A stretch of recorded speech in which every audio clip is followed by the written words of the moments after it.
A'udzubillahi minasyaitonirrajim. Bismillahirrahmanirrahim. Rabbi shrah li sadri wa yassir li amri wahlul 'uqdatam min lisani yafqahu qawli. Rabbi zidni ilma. Subhanaka la ilma lana illa ma 'allamtana innaka antal alimul hakim. Rabbi a'udzubika min hamazati syayatin wa a'udzubika rabbi ayyahdurun. Assalamualaikum warahmatullahi wabarakatuh.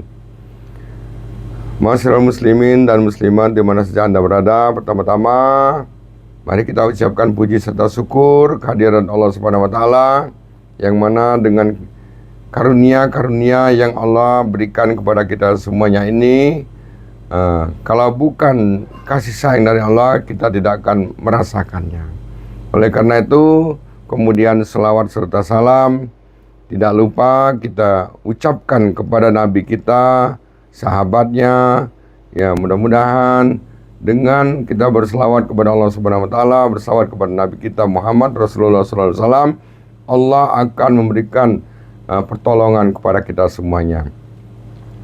Hadirin berbahagia, di kalangan masyarakat sering kita dengar banyak orang-orang yang hopeless atau berputus asa. Waduh, katanya, saya ini bagaimana ya? Apakah kira-kira Allah tuh bisa mengampuni dosa saya? Apakah Allah itu bisa memaafkan semua kesalahan-kesalahan yang pernah saya lakukan? Tetapi inilah hebatnya Al-Quran itu. Bahwa kalau kita baca Al-Quran, kita baca juga artinya, kita tahu ternyata ada kabar gembira. Kabar gembiranya yang mana? Dikatakan sebagaimana di ayat ini, suratnya 39, Az-Zumar ayatnya 53. Satu-satunya panggilan Allah itu kepada hambaku yang melampaui batas terhadap diri mereka sendiri. Oleh karena itu, makanya kita baca A'udzubillahi minasyaitonirrajim. Bismillahirrahmanirrahim.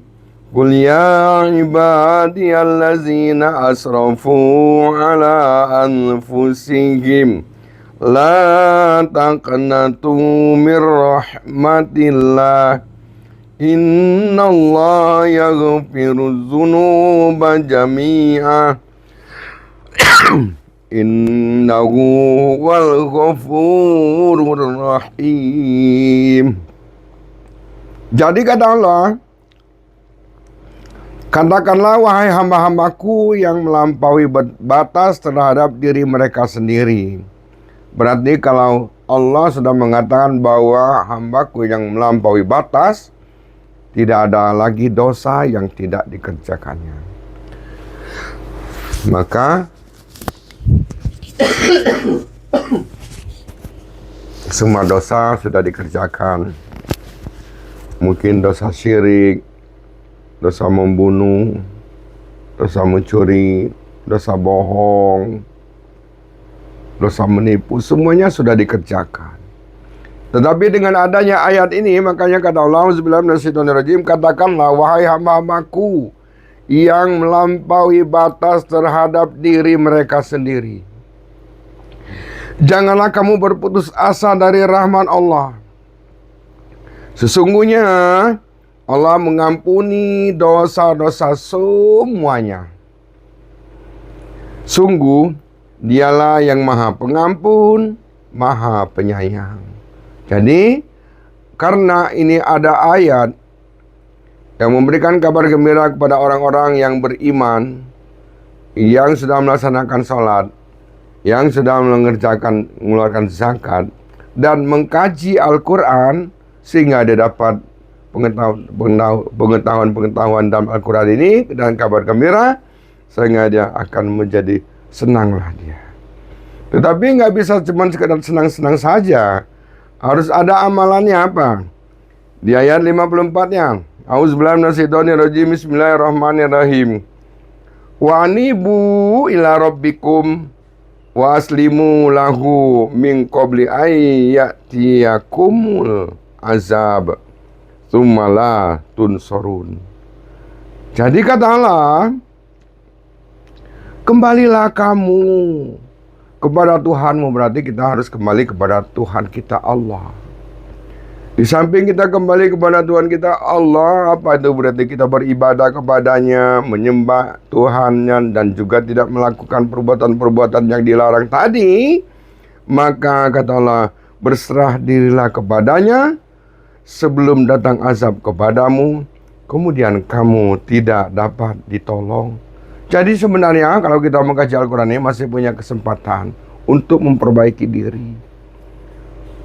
Sebagaimana apalagi dosa yang tidak dikerjakan oleh seorang khalifah yang namanya Khalifah Umar. Khalifah Umar bin Khattab itu dia makan Tuhan, mengubur anak perempuan hidup-hidup, musyrik, dan membunuh orang muslim ribuan orang.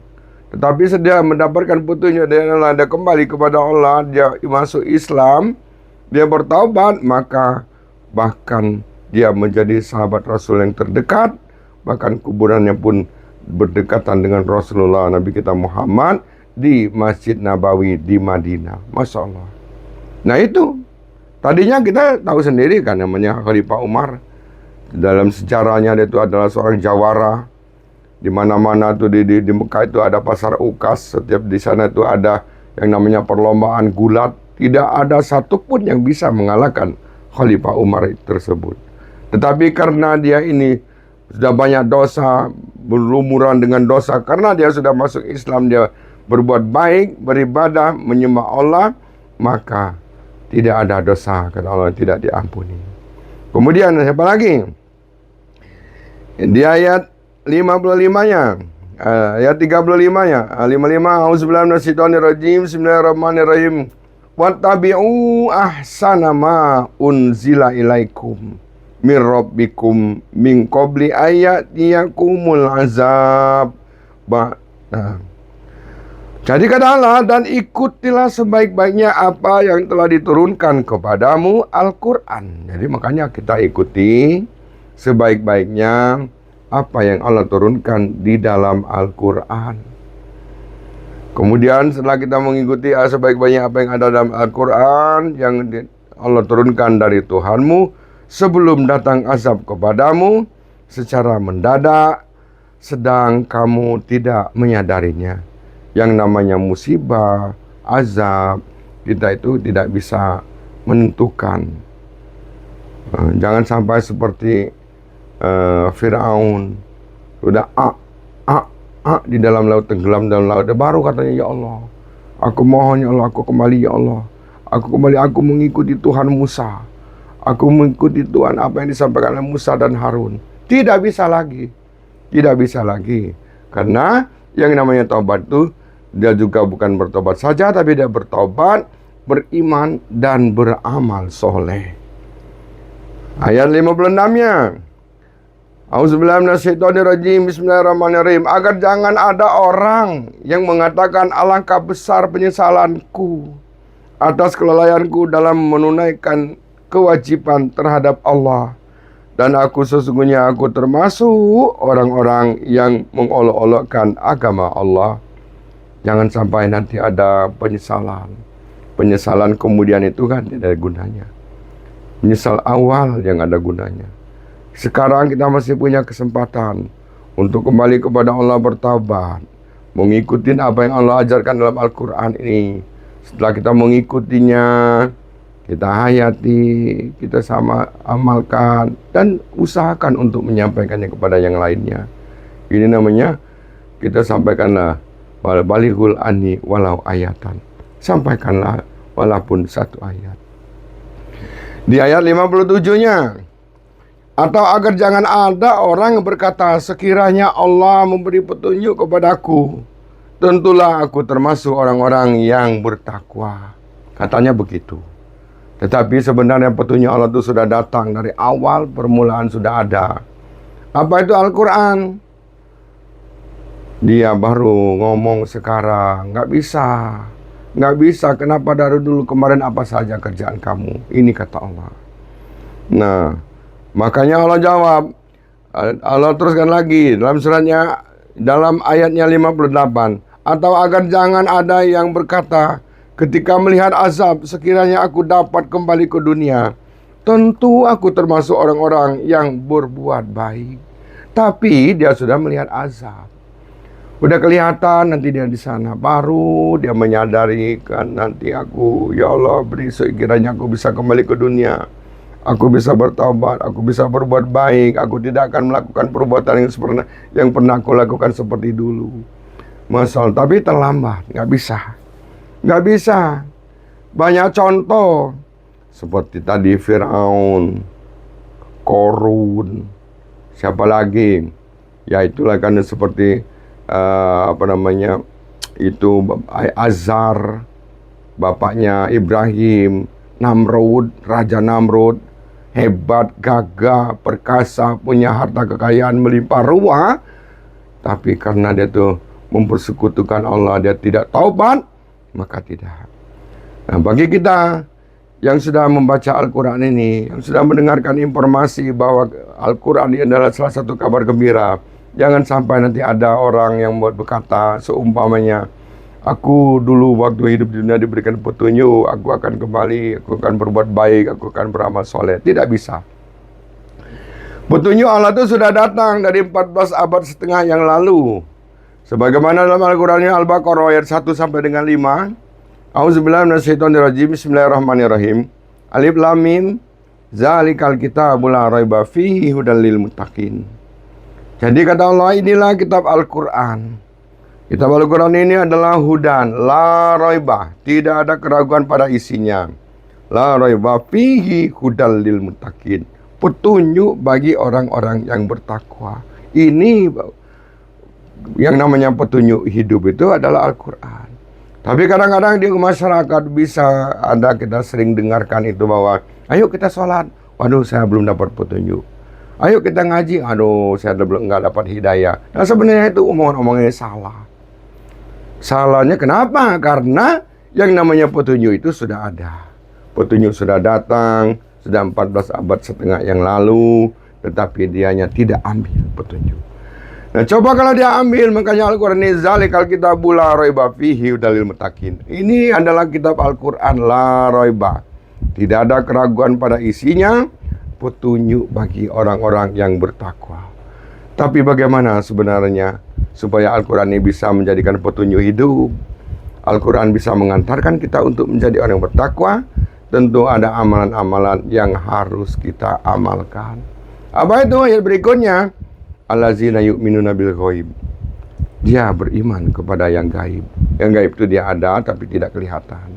Allah gaib, malaikat gaib, surga neraka juga gaib, jin iblis pun juga itu gaib, termasuk udara itu gaib. Tetapi kita tidak bisa melihatnya. Dia ada wujudnya, kita tidak bisa melihatnya. Kenapa? Karena dia tuh gaib. Apalagi Allah ini gaib yang hak, kok nggak bisa dilihat. Yang lainnya kan gaib yang kecil, gaib yang ilgofi, nggak bisa.